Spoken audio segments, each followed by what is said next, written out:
किसी से छिपा नहीं है। अब अगला जो मोर्चा है वो चीन और ताइवान के बीच में नजर आ रहा है, और चीन ने इस बार ऐसे ही नहीं धमकी दी है, तारीख भी बता दी है। जून का पहला हफ्ता खतरनाक है ताइवान के लिए।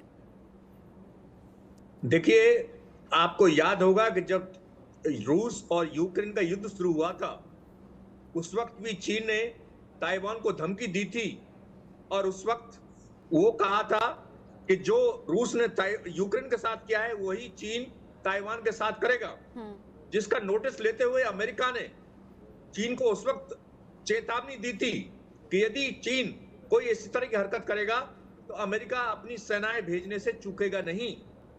इस वक्त भी अमेरिका इस बात में बहुत कंसर्न है, और इस वक्त ताइवान में सरकार बदली है, नए प्रेसिडेंट ने शपथ ली है, तो चीन अपना उस नए प्रेसिडेंट को अपना प्रभुत्व दिखाना चाहता है कि किस प्रकार से चीन इतना बड़ा सैनिक शक्ति से इतना विशाल है कि उसने पूरे ताइवान को चारों तरफ से घेरा हुआ है।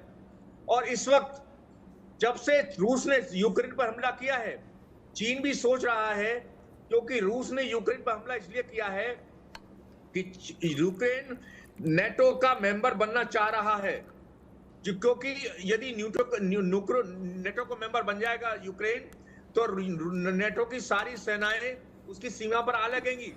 इसलिए रूस ने यूक्रेन को बहुत पहले से बोला हुआ है कि आप नेटो की तरफ नहीं जाएंगे।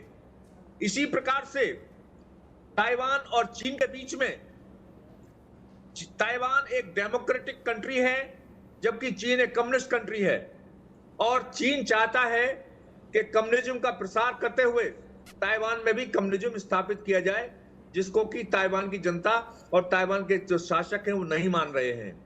इसलिए चीन का सबसे बड़ा कंसर्न ये है कि यदि रूस ताइवान को, यूक्रेन को अपना पॉइंट ऑफ व्यू मनवाने के लिए अटैक कर सकता है, तो उसी प्रकार से चीन भी ताइवान पर अटैक कर सकता है। मगर यहाँ पर एक पॉइंट नोट करने वाला है, अमेरिका के कॉन्स्टिट्यूशन में एक प्रोविजन है कि जहां पर भी कम्युनिज्म डेमोक्रेसी को अफेक्ट करेगा या प्रजातंत्र को मिटाने की कोशिश करेगा, वहां पर अमेरिका बिना किसी नोटिस के अंदर आएगा और कम्युनिज्म फोर्सेस को हराने की कोशिश करेगा। तो इसी ताइवान के सपोर्ट में अमेरिका दिखता है, लेकिन ये प्रैक्टिकली किस तरीके से इम्प्लीमेंट होगा ये भी बड़ा सवाल है, क्योंकि ताइवान छोटा सा देश जो अपने लिए लड़ रहा है, और अब खबर ऐसी है कि यूक्रेन के लोगों की तरह अब ताइवान के लोग भी खुद को तैयार कर रहे हैं कि किसी भी वक्त युद्ध के हालात हो सकते हैं। कर्नल शिवदान, आप रहिएगा।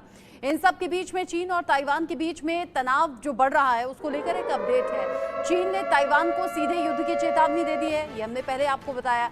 यहाँ पर पूर्ण पुनर्मिलन तक जवाबी कार्रवाई जारी रहेगी, ये सीधे सीधे चीन ने कह दिया है। द्वीप के आसपास उसकी सैन्य गतिविधियां अब तेजी से बढ़ रही हैं। हाल ही में चीन ने 2 दिवसीय सैन्य अभ्यास पूरा किया है। एक बार फिर से ताकत का एहसास कराने की कोशिश है। मोर्चे पर अलग अलग देश नजर आ रहे हैं। मैंने शुरुआत में भी जिक्र किया, रूस और यूक्रेन का युद्ध 2 साल से ज्यादा हो गया, अभी तक खत्म नहीं हुआ है। तबाही चारों तरफ देखने को मिलती है। यूक्रेन तो लगभग तबाह हो गया है, लेकिन फिर भी घुटने नहीं टेक रहा है। ईरान और इजरायल के बीच में जो कुछ अभी चल रहा है वो किसी से छिपा नहीं है। उधर इजरायल लगातार हमास के खात्मे के लिए जो फिलिस्तीन में कर रहा है वो